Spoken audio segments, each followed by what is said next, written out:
book, The Dream of the Cosmos, has just come out, and it took you 20 years to write. And it's the distillation of an epic personal journey and an epic intellectual, spiritual, and mystical journey. One of the things that has given me most joy recently is the enormous praise this book has received. I read it twice when I first got it and was amazed at its depth and breadth of learning and its passion, and the way in which you have brought together such an overwhelmingly rich gallery of themes. But I want to read, before we start our discussion of this book, our exploration of it, something that Richard Tarnas, who's a friend of both of us and we both love and admire, wrote about this book. Anne Baring has devoted her life to humanity's recovery of the anima mundi, the soul of the world, and indeed its own soul. The dream of the cosmos is the climax of that quest, the fruit of a lifetime of thought and feeling, learning and vision. It is the story of a dramatic personal journey, but also an attempt to confront the greatest issues facing our time. Every page breathes her moral passion, her love of beauty, her spiritual aspiration, her deep care for the earth. Above all, Anne Baring calls for a fundamental transformation in the way human beings live on this earth and with each other. It would not be too much to say that this book is a cri de coeur from a place deep in the collective psyche that carries not only our past but our future. The dream of the cosmos pulses with the fierce tenderness and grave urgency of love for an infinitely precious new being struggling to be born. So, when we first started talking about the dream of the cosmos, you said that in many ways the book had been inspired by momentous dreams that had happened to you, which were eruptions into your consciousness from another dimension of reality. Lead us through those dreams, Anne. Tell us those dreams that shifted your vision of everything. As you say, there were 3 great dreams, and those dreams have directed my life and opened my understanding eventually to what their meaning is. I didn't understand at the time.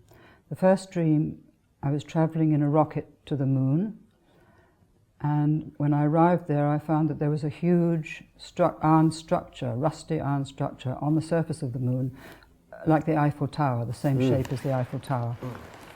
And when I looked around, I was completely alone. There was no life of any kind. There was no vegetation, no trees, no plants, no human beings, no animals. And I was quite alarmed by this, not sort of knowing what to do. And for some reason I found myself on a train, and the train took me across this desolate landscape. And then I found myself suddenly precipitated into a pool of water, and that was the end of the dream. And as I reflected on the dream with the help of the analyst of Hella Adler, I understood that this was a dream, and also Gerhardt, who first interpreted it. It was a dream about the neglected feminine, of which the moon was a very ancient symbol. Yes. Yeah, the moon was always associated with the Great Mother from earliest times. So I knew that this was an image offered to me of what has happened to the feminine in our culture, over not only modern culture, but over many thousands of years. And how it had come about, I didn't know at the time, because it was before I wrote The Myth of the Goddess. But this was the initiatory dream which set me on a path to find out what had happened and how that feminine could be restored, how the moon could be restored to life. And that took me, well, as I said, many years, and led to the writing of The Myth of the Goddess, to restore the sacred feminine to the place that it once held in the ancient world, but holds no longer in our world. So that was the first dream. The second dream was the most powerful dream of my whole life, and it was so numinous. Well, this is the really great dream that inspired This was the great everything dream. for you. Yeah, I did. I dreamt that I was coming round the edge of a huge dolmen, like the kind of dolmens at Avebury or Stonehenge. And as I came round, I saw this wonderful field of green corn stretching away as far as the eye could see. And I found myself travelling over with my bare feet just touching the top of the corn. It was just the green stage of the wheat, if you like. And I went on for many miles like this, just skimming the surface of this. And then I came to a dip, and I wondered if I should go any further. And I did go further, and then I found myself caught in a great net. And the net was held by two archetypal male figures each side of the valley. And it was a vast net, like a fishing net, but only immensely, like 2 mile long or something.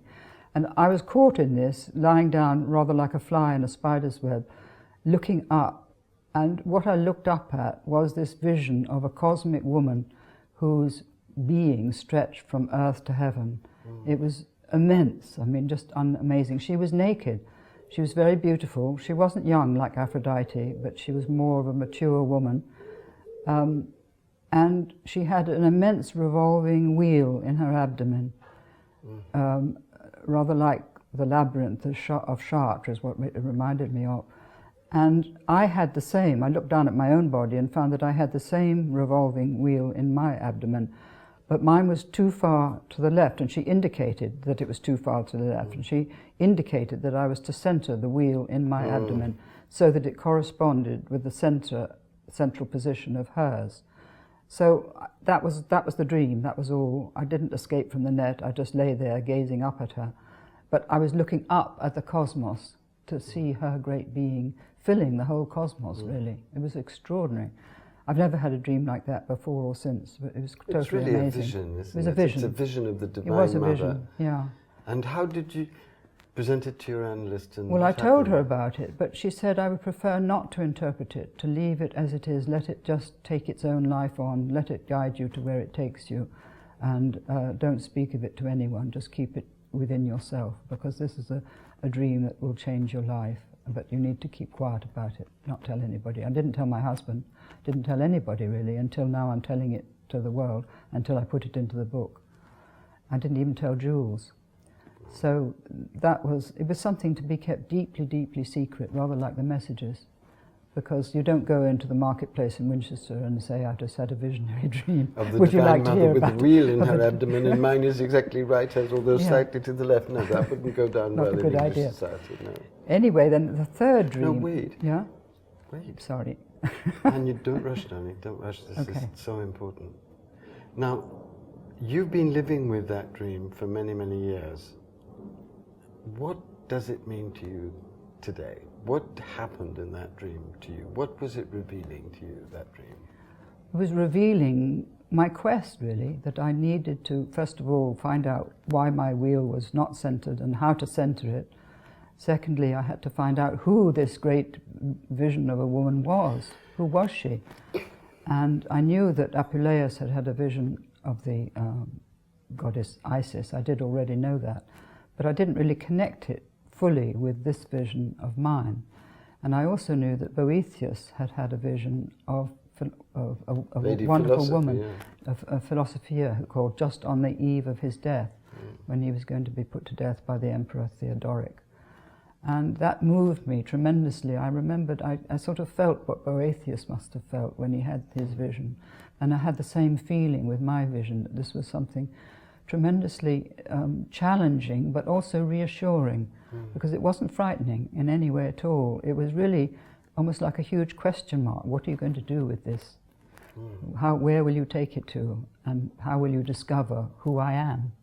And who you are. And who I am, Because yes. your body has exactly the same in miniature that she has. That's Yes. what's so extraordinary about the dream, that you are a microcosm of the macrocosm. This is Yeah. a revelation for you, wasn't it? Yeah, but it wasn't at the time. I couldn't take it in. Yes. It is now, and it became a revelation. Yes. And I asked myself the question, why am I made in the shape of this great, wonderful woman from the cosmos? what is the connection between us, and all those sort of questions led me on my own quest and led me to writing The Dream of the Cosmos, because she had a message really to communicate, which I have also put into the And what do you think book. that her indication that you were too uncentered to the left, what do you think that meant? Too unconscious. Yes. Further to the left really means too unconscious. Being centered means more conscious and more in touch with the reality, which is trying to communicate with you. Yes. If it's too far to the left, you either mistake its message or you don't get it at all, really, and you just forget about it and go on with your life. So making it centered meant that I made it the central focus of my life. Yes. So she was really giving you your marching orders, yes, gently exactly. and gloriously your marching orders, conscripting you in the great cause that has really been at the core of your life, this restoration of the divine feminine in the context of a vast sacred marriage. Yes, and I had that vision before I came to write The Myth of the Goddess. I had it when I was in my mid-40s. Yes. And I just kept it and waited, and then I think it led to the writing of The Myth of the Goddess. And actually, I think it's led even further, as we'll see, into the Dream of the Cosmos, where you take so many of the themes that are in Myth of the Goddess to another level of intensity and so where it led me eventually was to the Shekinah of Kabbalah. Yes. Because I was searching, I said to myself, is she Demeter? Is she Aphrodite? Is she, I don't know what really, is she some goddess, that Gaia, for instance? Right. But she wasn't an earth goddess, she was a cosmic goddess. Right. So I began to research who she might be, and then you plunged into the mystical systems to find if there was a representation of the divine feminine that could come close to this transcendent beauty that you'd and seen then and through glimpsed. that I discovered the Shekinah, and that was a revelation. And I had a dream again. You must explain what the Shekinah is, because people listening may not know. I will, but first I'll say I had this baby dream, which I didn't pay much attention to, in which I was driving to Oxford University to hear a performance of the Vespers of the Blessed Virgin Mary. And in the back of the car was a Revelation suitcase. And I didn't think anything about it at the time. The Revelation suitcase in those days was one that expanded to a greater height. I remember what they were. Anyway, I had my consciousness expanded when I came across this image of the Shekinah, who in this mystical tradition of Judaism is the companion and consort of the divine transcendent Father, but who brings down into incarnation the divinity of the divine ground into every aspect of life. She descends, as it were, as a cosmic being to live with us in this dimension. It was just so moving and so extraordinary when I read about her, and in Gershom Scholem's book about what he wrote about her. The Kabbalistic mystic book. Yeah, absolutely. So then I began to put, and I suddenly said, that's who she is. That's who the goddess of my vision is. She's the indwelling divine presence in everything. In everything, yeah. And yet transcendent to that presence while being in everything at the same time. And in that tradition, the legend goes that when she's gathered together all the sparks of her being in this dimension, she will carry them back with her and return to her spouse in the divine realm, in the source ground, so to speak. Consummating the whole meaning of the universe. And that's the sacred marriage. That is one of the images of the sacred marriage. And that this marriage is celebrated in the Tree of Life of Kabbalah, because that's what I discovered, in Tiphereth, which is the central meeting place, the heart center, really, of the two branches of the Tree of Life, and all the descending powers of the divine energy. So I thought, my God, this is so exciting, this discovery of the Kabbalistic tradition, because here we have, at last, the missing image of the feminine that isn't in any of the patriarchal religions. Here it is, plain as your face sort of thing, speaking out and showing the glory. She was the glory of the presence. That was one of her names. She was also the apple orchard. I wish I could remember them all. Well, remember you had that, before we go on to the third dream, which is also crucial, remember you had that message from the messages at your mother, find the dream. Find the stone at the foot of the tree. Find the stone at the foot of the tree and follow the dream of the water. Yeah, exactly. Follow the dream of the water. And the water you discovered to be? I discovered to be an image of the divine ground, really. Yes. The sea of being. That's what the divine water is. Well, actually, the sea of being is divine light, and the divine light looks like water because it's shimmering like that. Yeah. So the water is the divine light sea of being. Yeah. But the stone, when we investigated and the the Kabbalah, stone, because one of the images associated with the Shekinah Yes. was the precious stone, or the stone of exile. That was Yes. another. And lapis exilis was one of the names of the Grail. Yes. And so it connected all the Grail legends, and I suddenly realized what the Grail was. Yes. And the Grail is the vision, the cosmic vision of the miracle and unity and divinity of the whole of life. That's Yes. what the Grail is, and I hadn't realized that. It's the marriage of the transcendent and the immanent, of every stone with the bed and ground of light being. Yeah. One reality. One reality. Yes. Anyway, all these things came together very, not quickly, but in chunks, really, Yes. great sort of chunks of understanding and Yes. realization. So that was a tremendous, finding the Shekinah was a tremendous, tremendous revelation. It really was. And I felt so assuaged, because I thought here in the secret mystical Jewish tradition, I don't know why it isn't part of the mainstream Jewish tradition, but here in the mystical stream it was known, the voice of the dove is what it was Yes. called. So there was the dove again of the messages coming Yes. in, of the feminine principle. Yes, and the Holy Spirit. And of the Holy course, Spirit. which is Yeah, and she is, that was one of her names, she was called the Holy Spirit. yes. So there we are. And this And is then what the was third missing. dream. What about the third dream? And the that third came? dream was totally different. The third dream, I had some time after that dream, and I was in my grandmother's place in France, where there was a great ravine below her house, Yes. with a stream running in the bottom. And I stood at the edge of this ravine, and I saw rising out of it this gigantic serpent, as big as the Empire State Building or something, I mean colossal, with 7 great hoods spread out. Oh my goodness. And I was standing on a ledge in the dream. I wasn't actually on the edge in a way. I was standing on some sort of ledge. And the serpent looked at me, and I looked at the serpent, and I really was frightened. My legs were shaking, and it was awesome, awesome. And it didn't speak, but it made me look behind me where I saw there was a ladder. And it indicated that I was to climb that ladder of consciousness, really, that's Yes. what it was saying. So but then I realized that this was an image of the whole instinctive ground of life. It's the opposite image in a So way from the yeah. Shekinah, the complementary image. What is the instinctual, the embodied. The embodied, but not only that, but it was what Rupert Sheldrake, which we'll come to later, would have called the morphic field. It's the holder of the whole morphic field of the cosmos, if you like. That was Yes. what I think I was The being grounder, shown. the grounding force. The grounding force, which Yes. manifests in us as instinct. Yes. And out of instinct emerges consciousness.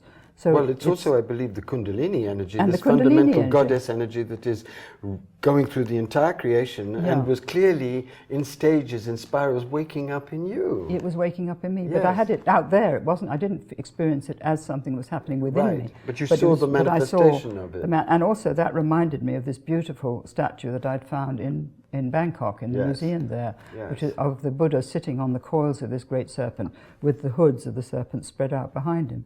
So this, as I say, was awesome, and that deeply shocked me, and I didn't realize the meaning of it till I was coming to writing the chapter 16 of The Dream of the Cosmos, when I was trying to write about instinct and explain how important it is, how it's both a friend and an enemy because Right. it's so powerful. And anyway, It's that's part all in there. one of the great aspects and most powerful aspects of your work on the feminine is that it's both transcendent. It both acknowledges the transcendent feminine and also celebrates the Black Madonna, the Kali feminine, and the very earthy, sensual feminine, and the instinctual feminine, because the two are two aspects of the same reality, the same presence. Yeah. But most historians or sacred historians of the sacred feminine err either on the side of the transcendent, go off into the light, they don't bring the two or together. err on the side of the instinctual without bringing the full mystery, which is their interpenetration on it. Yeah, and that's the meaning of the Shekinah, this Yes. the interpenetration of these both worlds. Yes. And I once had another dream, which is very important too, for my understanding of what's missing in our Christian tradition or patriarchal tradition. And that was when I was in an high alpine rocky place, really, and I suddenly heard this voice saying, "Help me, help me."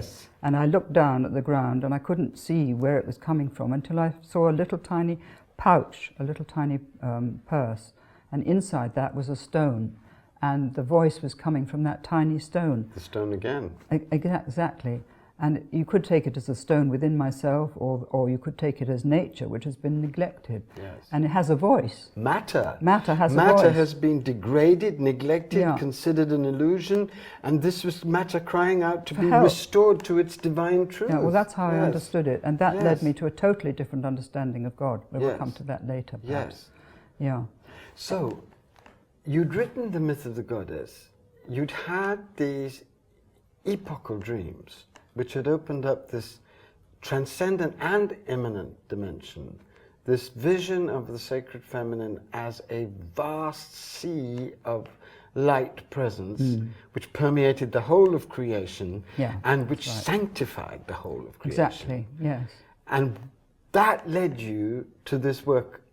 Yes. Didn't it? It did, because I wanted to take it further, because what we hadn't been able, I don't think, quite to convey in The Myth of the Goddess was the divinity of the whole of creation. Yes. So that, I thought, was what I wanted to convey in this book. And why was it so important for you to convey? Why do we need now, desperately, to get into connection with the divinity of the creation? Well, because we're totally out of touch with the environment, we're totally out of touch with the needs of the planet, and we're exploiting the planetary resources only for our species. And there are 200 species a day which are dying out. Yes. And this is why we need to wake up and see what we're doing and stop it. Because what we're basically doing is murdering the body of God, the Divine Mother's body. We're murdering and we're destroying murdering ourselves. Our own supportive environment. We can't survive without that environment being integrated and whole and this is a psychosis, isn't it? It is a psychosis. And it can only be healed by a radical revelation of the divinity of the creation, which is what you're telling us. And I'm trying to bring that through. Yes, I am trying. This is what my work is about. Yeah, I know, and that's what has drawn us together. And we didn't understand this years and years ago, but we understand it now fully, and we understand what our work is and how to communicate. Yes. But we had to learn all that, and it takes time. We had to overcome our own dissociation through radical healing from the feminine. I'm speaking for myself. Yeah. It's only now, and I think in many ways it's only in this last period that you've come into I think so. the integration that can allow you to feel this sacredness in every moment. And to speak on its behalf, and to speak without too much emotion or getting inflated by it, because that's another thing. To keep calm and in the middle, so to speak, but to listen to what is trying to speak to us from the earth, to communicate it with other people, to other people, and to serve, because that to me is the role of humanity, is to serve the planet. Yes. Simple as that. And by serving the planet, you serve the cosmos, and you serve the cosmic intention, really, for the whole of humanity. And it's much more dramatic than that. Humanity is on the verge of committing suicide and matricide, of taking a great deal of nature with it. Humanity may very, very well, in its psychosis, set up a series of crises which ensures its extinction. That's a distinct possibility at this moment. Well, you only have to look at Fukushima, which is threatening all of us, and then there's potential war in the Middle East, and we can, at the moment, we're going on the same paths without knowing how to change. So I'm hoping that my book may contribute to that. Well, this is what I love about your book, because I think that there are 5 major themes in your book, which are 5 strands of a profound spiritual, mystical response to this crisis that everybody, whatever their religion, would get a huge amount from. The first theme is the theme of the sacred marriage itself, the vision of the universe as a sacred marriage of opposites that emanate from the one and live in and as the universe on every level, the marriage of transcendence and immanence, male and female, body and soul. And a marriage which is actually initiates a unity which is impossible to describe but which can be felt, and it is celebrated in all of the mystical traditions. But we now need this marriage to be really felt and intuited and understood in really every do. level of our world, don't we? We do, and that's what I hope I've made a contribution to. And perhaps, well, you tell me the other four themes. Well, let's start with the marriage, and then let's unveil it. Let's tell them everything. Okay. At the Well, in beginning. the last chapter of the Myth of the Goddess, we called it the sacred marriage, Right. and that what we had in mind was the sacred marriage of spirit and matter, or spirit and nature, so that spirit and nature were no longer seen as antipathetic to each other or antithetical to each other, but were seen as a unity, which they are, because matter, in any case, is energy. Yes. We see it as solid, with Yes. chairs that we're sitting in and everything as solid, but in fact it's energy, and it's no different in essence Yes. from spirit. Absolutely. So this was what we wanted to bring through, and I think we did in that last chapter. We did bring it through, the sacredness of this union, which in the ancient world did exist, because you had the goddess and the god uniting. Completely, yes. And in different civilizations you had that celebration of the sacred marriage. In Sumeria you had it, in Egypt you had it, in Greece you had it, with the great marriage of Zeus and Hera, on that marvelous thing of the bed of flowers. I remember going to the National Gallery with you many years ago, and how thrilled we were to find a Sienese painting of the coronation of the Virgin, in which it's quite clear that that old motif, Jesus is handing the Virgin the crown, but they look like husband and wife at that moment. So the old motif of the marriage is picked up even in that etherealized vision of the cosmos that's in. Absolutely, yes. And those images I absolutely loved. I used to go to the National Gallery again and again to look at those images of Jesus. But how and Mary. would people's vision of the world change if they could experience it as a sacred marriage of transcendence and immanence of all these opposites? How would it change? I think it would change. They'd have to begin to understand that treating matter in the way we do, say, to be exploited, to be dominated, to be carelessly used for whatever we want. Just used for whatever we want, and to extract. For instance, now the Arctic, they can't wait to get up there to extract the oil. They call it doom capitalism. Can you imagine a more obscene, perverse name? Doom capitalism. Doom capitalism, yes. That's not a very good idea.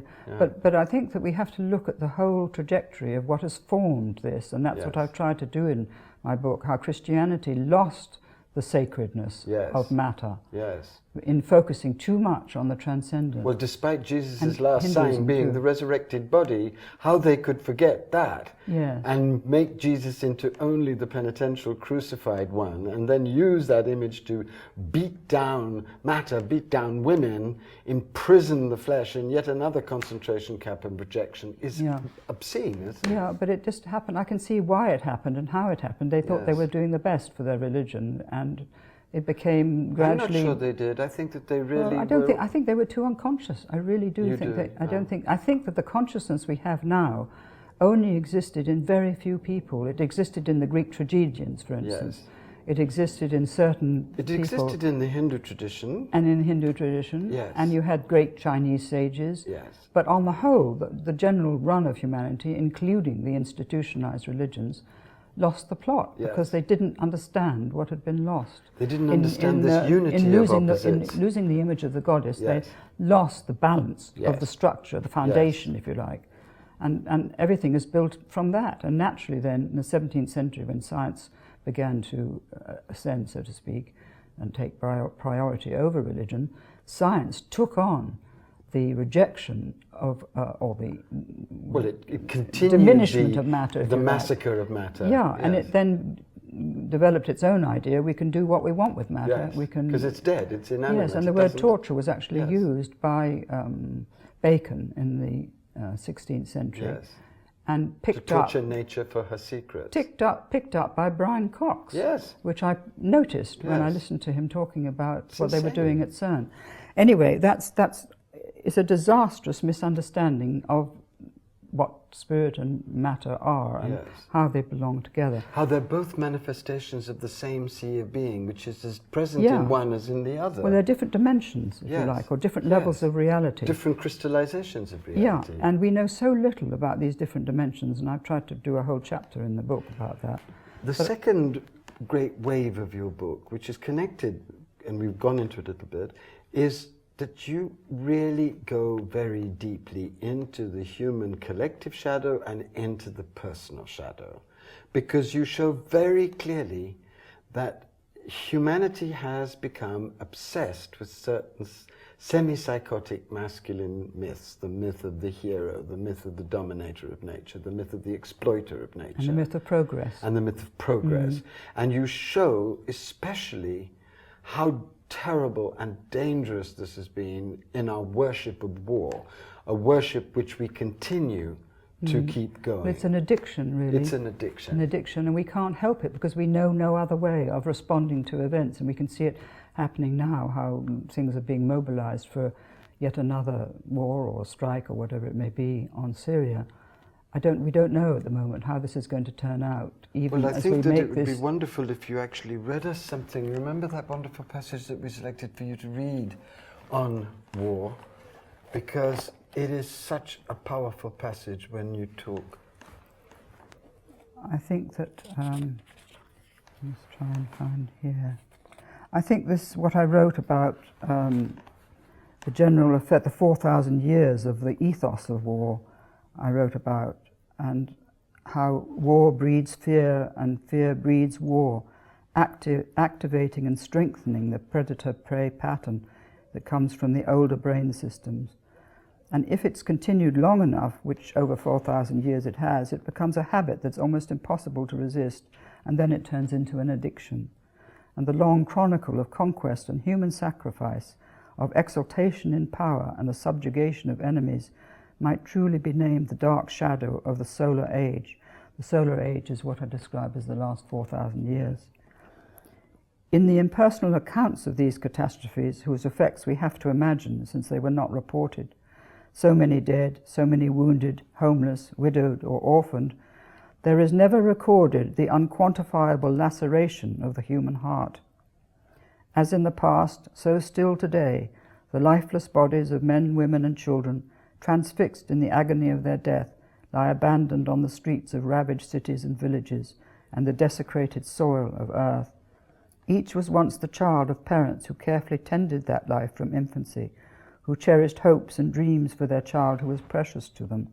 How casually these lives were and are destroyed wherever young men are summoned by their leaders to serve their nation or their religion by killing each other. I really felt so strongly when I was writing that. I remember being in tears when I wrote it. So that's the shadow. But it's an unconscious shadow because the people who lead their countries into war have no idea what they're doing and the responsibility for all the lives that they're destroying. Well, then it's not the only shadow. You describe many sets of shadows, all of which, if you look at them soberly, really make you aware that we're facing terrifying challenges in this challenge to grow into a new consciousness. Well, we have to overcome also our addiction to making ever more terrible weapons. Perhaps you'd like me to read something about that from the chapter on war, if I can find it. I'm not quite sure where it is.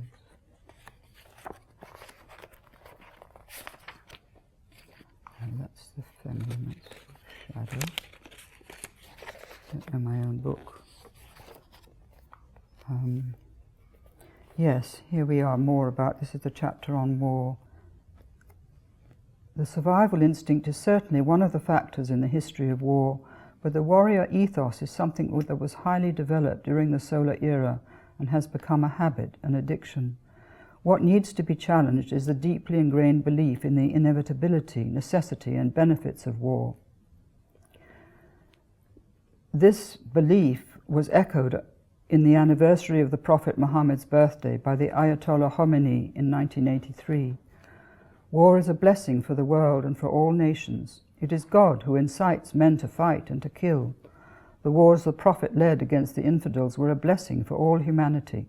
A religion without war is an incomplete religion. Oh my God. This is not the conscious mind speaking, but a mind that has been possessed by the primordial instinct of the predator. Because he was the spiritual leader of Iran, his words had the power to activate shadow projections in millions of his followers, inciting collective hatred of the despised infidel that was carried forward in the next generation by Osama bin Laden. In the Middle Ages, similar beliefs were being disseminated in Europe. The call to rescue the Holy Land was proclaimed by Christian popes to be the will of God, activating exactly the same kind of negative projection onto Muslims and leading to the massacre in the Fourth Crusade of the entire population of Constantinople. It was in this era that there arose the idea of the just war, building the foundations on the foundations laid by St. Augustine and defined by Thomas Aquinas. But then the 20th century was one of monstrous slaughter. Without question, as the historian Niall Ferguson writes, the bloodiest century in history, far more violent in relative as well as absolute terms than any previous era. Significantly larger percentage of the world's population were killed in the two world wars that dominated the century than had been killed in any previous conflict of comparable geopolitical magnitude. Tens of millions were traumatized by the loss of their parents, children, and families, by terror, horror, starvation, and suffering. These wounds do not die with those who have suffered them. They live on in the memory fields of the collective unconscious of our species. At the end of the Nuremberg trials, a lawyer commented, "This trial has shown that no nations can engage in aggressive war any longer. At that time, at the end of the Second World War, we thought we had fought the war to end all wars, had nobly halted the tide of persecution and suffering, had saved Christian civilization from barbarism. 60 years later, we've become embroiled in another major war in Iraq and Afghanistan, this time with very dubious justification, drawing the West into confrontation with the whole Muslim world. At the dawn of a new millennium, we stand on the edge of an abyss, witnesses to further conflict, further atrocities. We have not learned to think in a new way." That's so true. So what you're saying is that there is this vast shadow which we must deal with, our addiction to war, that's caused by this psychotic masculine. Yes, an addiction to weapons of war. And weapons of war. But to return to that first theme, the only healing is really in a revelation of the sacred feminine. And in your book, this book, you've taken every part of the work that you did before on the feminine to a wholly new level of intensity, because you really understand that this is not a question of a wonderful luxury. This is actually the necessity for our survival as a species. It's an imperative. It's an imperative. It's an imperative, absolutely. And in a chapter in this book, I define the feminine as a totally new and unrecognized perspective on life that we have to move into. Well, I think it would be wonderful if you read that definition, yes, because it's absolutely beautiful, and I think it's very important for everyone to get clearer and clearer as far as we can about what the sacred feminine truly is. Okay. Well, to me, as I'm defining it in this book, it does not refer to the female sexual attractiveness that is so promoted in today's world, nor to the qualities of caring and gentleness usually, though not exclusively, identified with women, nor to the feminist agenda of the empowerment of women in a man's world. To me, the word feminine stands for the soul, and the unseen cosmic web of life that connects each one of us to all others and to the life of the planet and the greater life of the cosmos. It stands for the recognition that we live within a sacred order, and that we have a responsibility to protect the life of the planet and all the variety of species that it embraces, instead of exploiting them for the benefit of our species alone. So in sum, the word feminine stands for a totally different perspective on life, a totally different worldview or paradigm of reality, and for the feeling values which might reflect and support that worldview. It stands for a new planetary consciousness and the arduous creation of a new kind of civilization, which we've never had before. Never had. No. What I love about that description is that you take it out of the area of controversy or antagonism or blame. You take it into the area of revelation. That the feminine is the revelation of the anima munda, the soul of the world, the soul of the universe, the sea of being which penetrates everything. What is your deepest experience of that sea of being in your life? How have you felt it most? I felt it growing as an awareness, as a consciousness, if you like, that we are embedded in a deeper reality, which is all the time interacting with this reality. Yes. So as my research has proceeded, I began to get a wider or deeper understanding of the whole panorama, really, of cosmic life. Yes. Which is all connected, every aspect being connected to every other aspect. Well, that provides a perfect segue to one of the third great theme of your work. And that is that we're living in a particularly amazing moment for the planet, because what is emerging is a marriage between the revolutionary, radical, astounding new discoveries of science on every level of the nature of the universe, and the most ancient intuitions of the great mystical traditions about the nature of the universe are coming together to reveal that the universe is a web of interconnected relationship.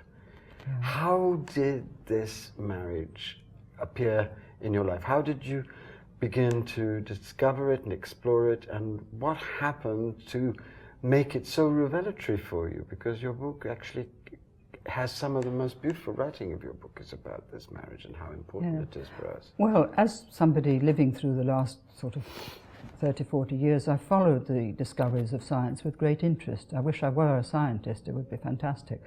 But also because I belong to this organization called the Scientific and Medical Network, I heard the talks of many brilliant scientists coming from America to speak on what they were discovering. Right. And also I knew of the work of scientists like David Bohm, and I read the dialogues that he'd had and the conversations he'd had with different people. I knew about the work of Rupert Sheldrake from quite some time back. His very challenging book, The New Science of Life, that received such flack from the conventional scientists. And I also knew and was appalled by the materialist science, which is broadcast everywhere in our culture as being the only kind of science that is acceptable. Right. And I thought it's a fundamentalist science. It negates all the great mystical scientists who've been, from Newton to Heisenberg to Einstein to Planck to Niels Bohr. These are all mystics. Yes. And here we have Dawkins as the high priest of this fundamentalist vision of science as explaining a completely meaningless universe. It's devastating what's happened to this. I think that Tarnas asked the question, he said, what is it like? What is it like as an impact on a culture to live year after year, decade after decade, with the idea that you're a meaningless speck of life in a meaningless universe? He puts it much better than that. But this is what has made me angry, really angry. Right. And I thought generations of children are being indoctrinated with this belief, because it is a belief. It's not a methodology. It's morphed into a belief system. It's an ideology. It's a dogma. An ideology, yes, and a dogma. Right. And that made me very angry. So I thought I must write a chapter on science in which I bring the new discoveries as best I can, mentioning David Bohm, mentioning Sheldrake, mentioning astrophysicists called Bernard Heish, and who are saying that the ground of being is light. Yes. Really, particularly the last one, Bernard Heish. This is what he's saying, and that the quantum vacuum is not a vacuum at all, it's a plenum. It's full, massively full of light. And matter is condensed energy, which and that is what light. we are. Yes. And this light is continually creating our world and us and all aspects of life. So I thought, how am I going to explain this? And then I remembered the wonderful Indian metaphor of the net of Indra, which I'm sure you know about, and how this great net of being... This comes from the Avatamsaka Sutra, probably the most sophisticated metaphysical. And I discovered that as well in the course of my researches, and I brought that in. So this image of the net of Indra is really what science is discovering now. And they will name it dark matter, although I don't know what they will name it, but they are making further discoveries which are taking them beyond the concept of the Big Bang as being... Explain a little the net of Indra, because it's such a net of Indra, it's such a wonderful...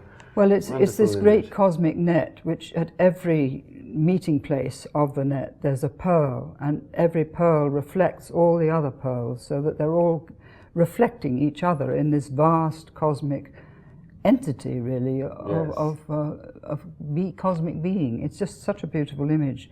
And it also connected with my dream of being caught in the net, which I didn't connect with the net of Indra at that time, because I didn't know anything about it.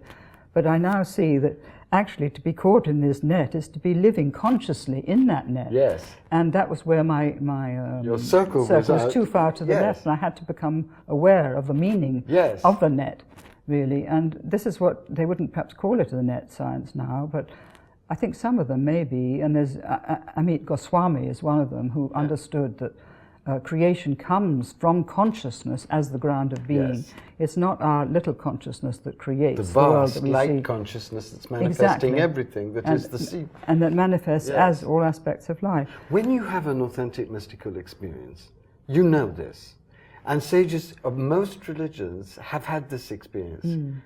It is simply shattering that at this moment there should be such a powerful scientific establishment which denies the factual experience of thousands and thousands of initiates across time of the fundamental nature of the universe, all of whom describe the universe in exactly the same way. Either they're all mad in the same way, or they're all seeing the same thing because they've come to a level of awareness when this reveals itself to them. Well, the trouble is that if you're educated... I get as angry as you do because it's such a waste of this potential that we now can see of the highest mysticism coming together with the most radical and imaginative and wonder-struck science that is open, armed with emotion before the glorious paradoxicality of the universe it's discovering. I have many, many, many deep, amazing scientific friends, physicists, who speak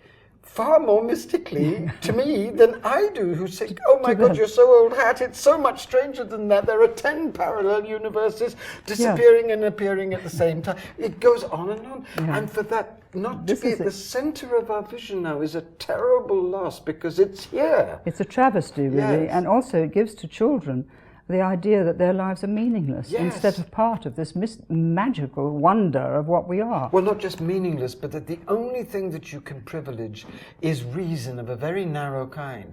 You starve your intuition, you don't believe your dreams. If you have a mystical experience, you're not having an initiation into reality, you're having a psychotic break. This is far more than just a fundamentalism. It is a terrible, and I would say sometimes even demonic, attack on all those faculties that actually open us up to the glory and holiness and reverence of the creation. And it's very convenient for those dark destructive forces that now want to take the planet over and destroy the human race. Let's be honest about this. Yes, well it ties into the thing that you can do anything you want in the in the way of weapons.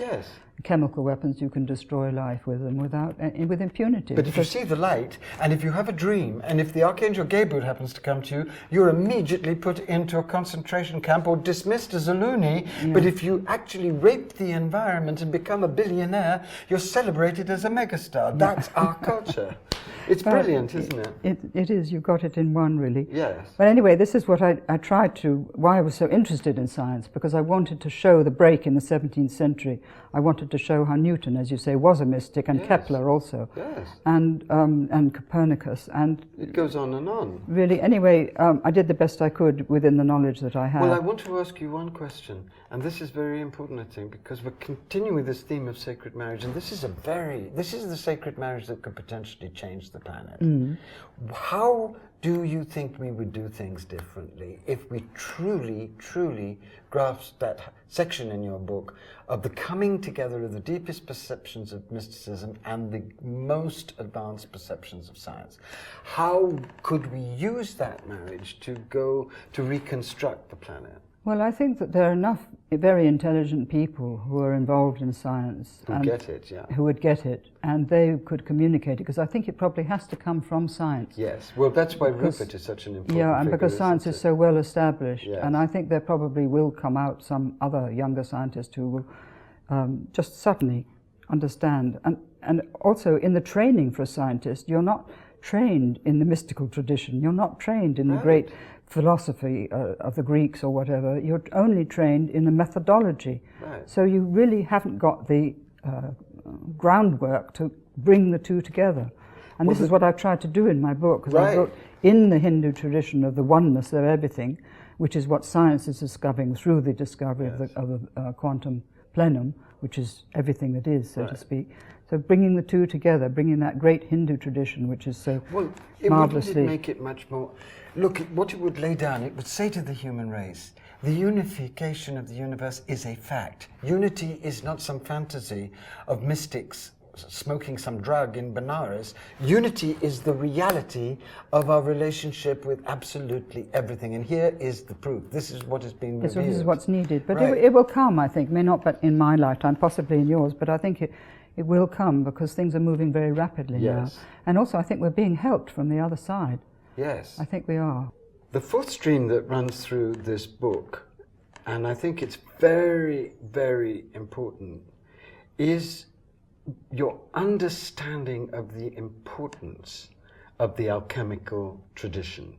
This is something I think that you derive from your Jung. passion for Jung, Yeah, but it's absolutely. also something that you discovered yourself. In a sense, the alchemical tradition could be said to be the most precise science of transformation that we have. And it would be wonderful to take the theme that we've just discussed of the marriage of mysticism and science Yes. and really present to the scientific mind that was open the process of alchemy, which is so rigorous, so austere in certain ways, so absolutely realistic about the darkness and difficulty and ordeals in human nature, and also so stratified, so careful in its explanations of how transformation works. I think that's one reason why Jung was so profoundly moved and attracted to it, wasn't it? Yes, he was. Yes, absolutely.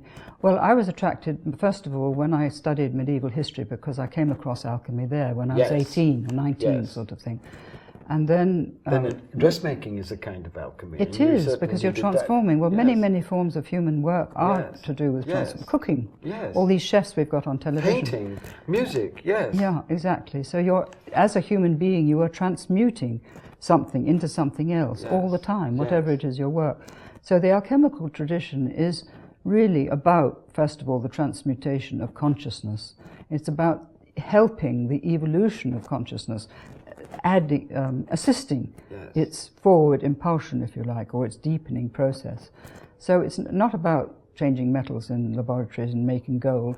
It was making the true gold, the It was true gold taking of the the spirit. lead of all of our chaotic impulses and turning it into the gold of conscious, transformed awakened, consciousness. married consciousness. Yeah, exactly. And they knew that. Not all of them knew it by No, any means. but the great ones But the did. great ones certainly did, and certainly Paracelsus, for instance. And knew. the Hermes Trismegistus tradition, which comes from Egypt and then it goes through Arabia. Yeah. So many different So many streams different of strands. wisdom feed this particular... Yes, but of course it all had to be done in many, both in the Islamic culture and the Christian, had to be done in secret Yes. for over many centuries.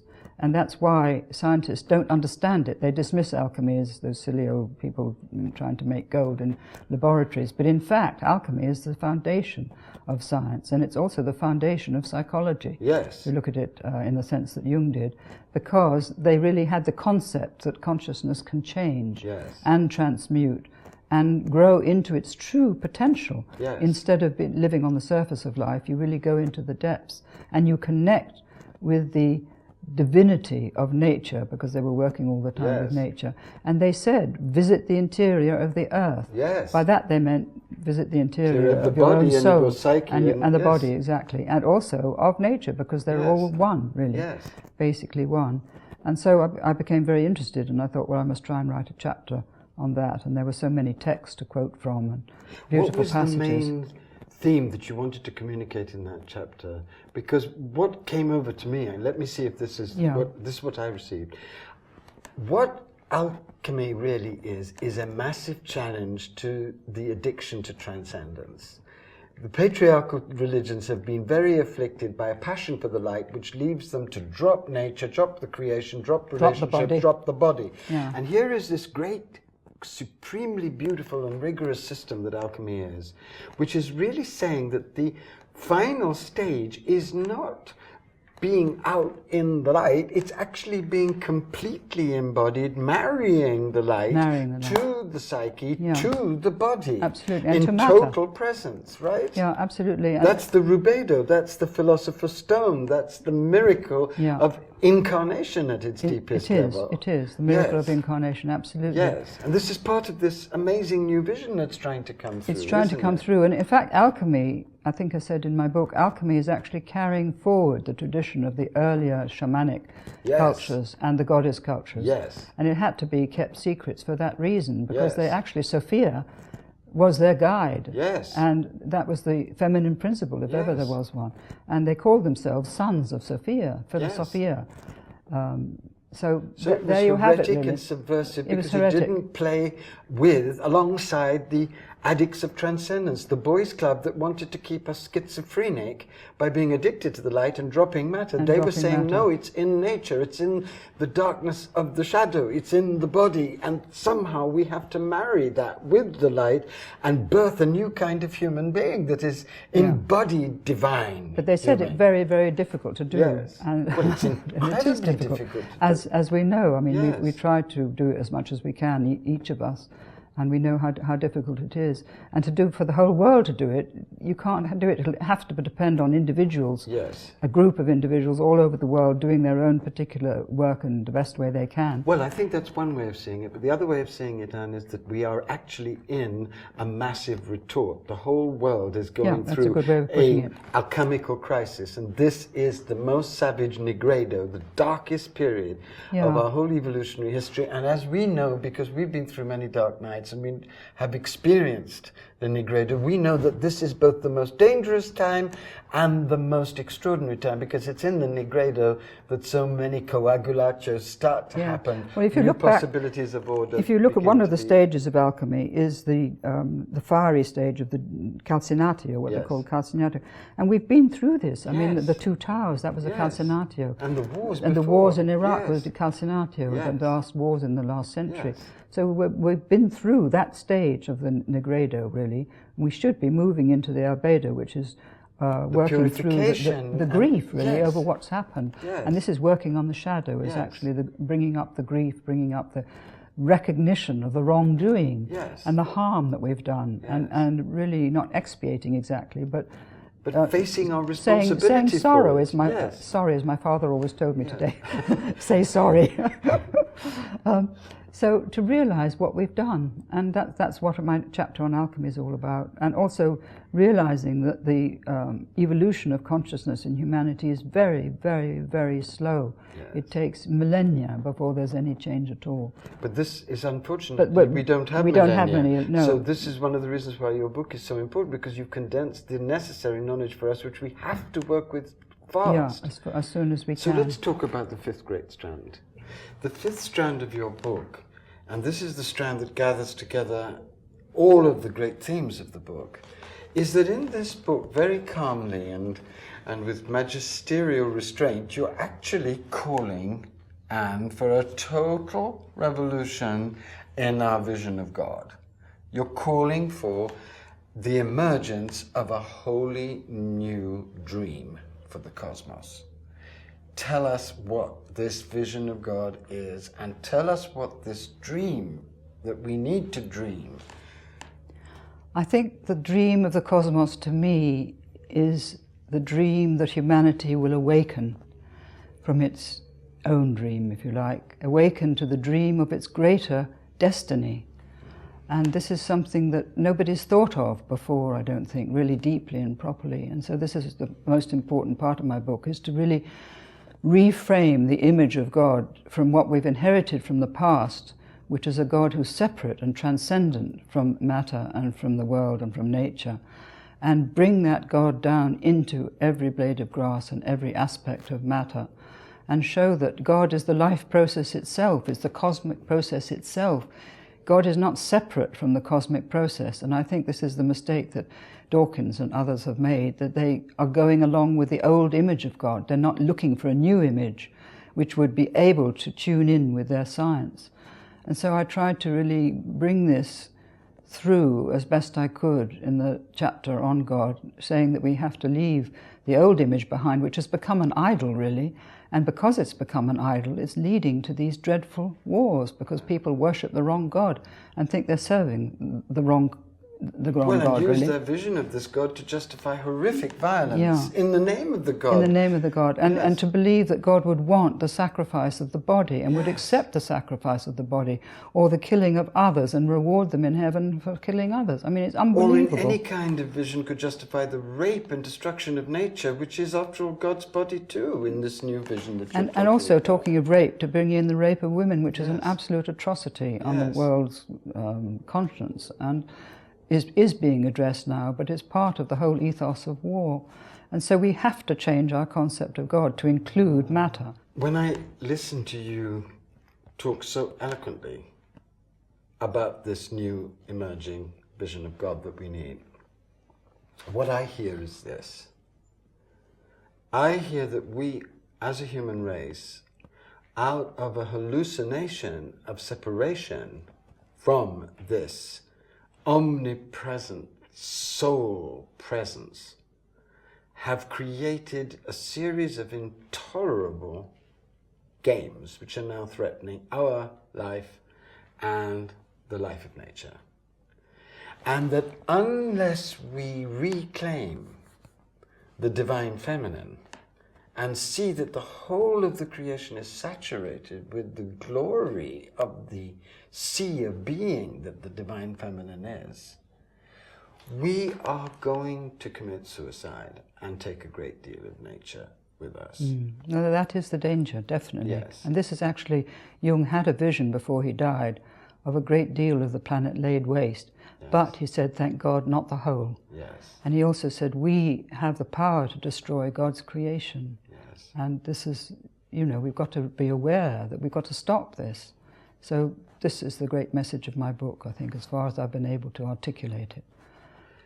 And you have been able to articulate it. It is a magnificent, painful, poignant, exalted, extremely clear manifesto of a new way of being and doing everything. And I believe very sincerely, and it's not because I love you, but that's not why I'm sitting in this chair. I believe that this is one of the 3 or 4 most important books of the last 50 years, and that everybody who can read it should read it, because it is an education in itself. You bring together all the dimensions of our contemporary experience, and you manage to be at once very, very exalted and extremely and ruggedly realistic about where we are. And I don't know anyone who combines both that level of elevation and that level of sobriety.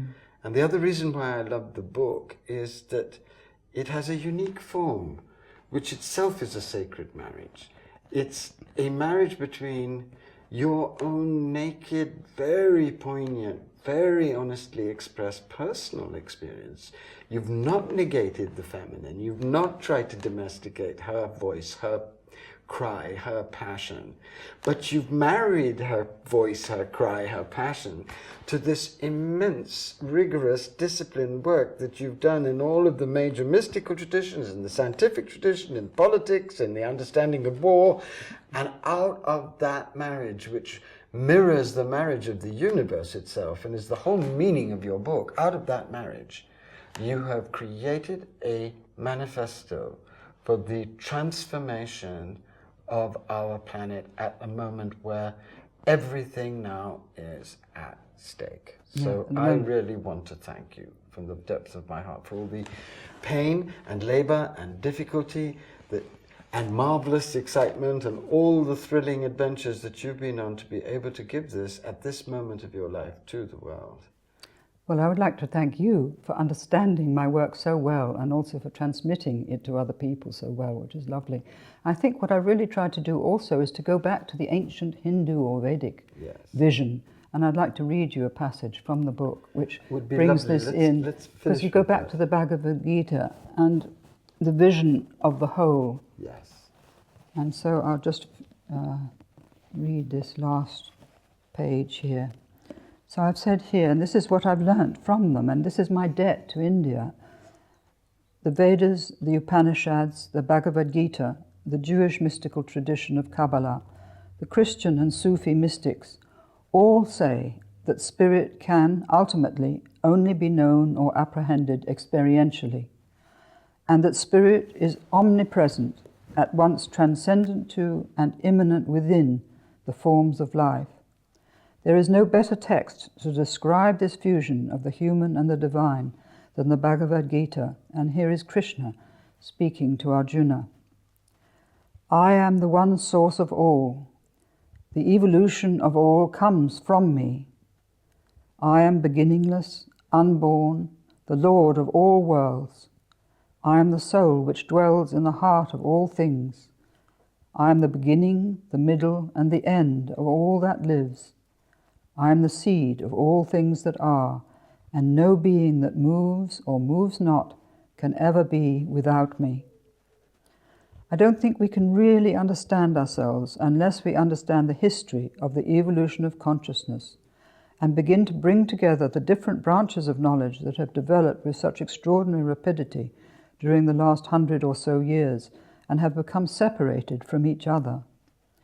As we discover this incredible story, the realization is dawning that we are participating in a cosmic consciousness or intelligence which is co-inherent with every particle of our being and every particle of matter. If we connect these ideas to God, then God or Spirit or Divine Mind is not something transcendent to ourselves. We are co-inherent with it, at the very heart of it. To co-inhere means to be together, to abide together. This realization calls for a huge shift of awareness and a fundamental change in our values. If God or Spirit is not something separate from ourselves, something transcendent to nature and planetary life, but is the intelligence and energy of the life process itself, flaring forth at every instant in every region of this vast universe, as well as in ourselves, then how we treat so-called inanimate matter, planetary life, and each other becomes a matter of how we are treating God. It transforms obedience to God's commands into love and respect for God's creation, including ourselves, our neighbor, and most importantly, our enemy. It is clear to me from my study of visionary experiences in many cultures that a visionary is aware of the reality of worlds and presences inaccessible to our normal state of consciousness. I am absolutely certain through my own experience and my study of visionary experience that a wider, deeper consciousness than our own is trying to make itself known to us. It has been doing so for millennia. As long as this dimension of consciousness is denied existence and dissociated from our own, it will act in the manner of an unconscious autonomous complex, influencing us in all kinds of ways, some of them negative and destructive, until it finally attracts our attention. As long as we believe that consciousness begins and ends with the physical brain, we will never reach what we are capable of becoming, people who are in conscious communion with metaphysical reality. To reunite with the ground from which we have come, so assisting the further evolution of cosmic consciousness, is one of the most exciting quests that I can imagine. To discover that spirit, so long projected onto a transcendent creator, remote from our world, is the quintessential consciousness which is awaiting discovery both in nature and in ourselves, is one of the greatest revelations it is possible to experience. The other revelation, no less overwhelming, is that we have the extraordinary responsibility of helping spirit to become conscious in ourselves. Helping spirit to become conscious in ourselves. It may be that cosmic consciousness has waited eons for us to reach the point where more than a handful of individuals could awaken to this revelation. To respond to what is happening at the deepest level, to enter a new phase of our evolutionary journey, we have to create the vessels to hold the new wine that is now pouring into our culture through the awakening consciousness of many thousands, even millions of individuals. And that really is the final and complete message of my book. And that is, to me, the dream of the cosmos.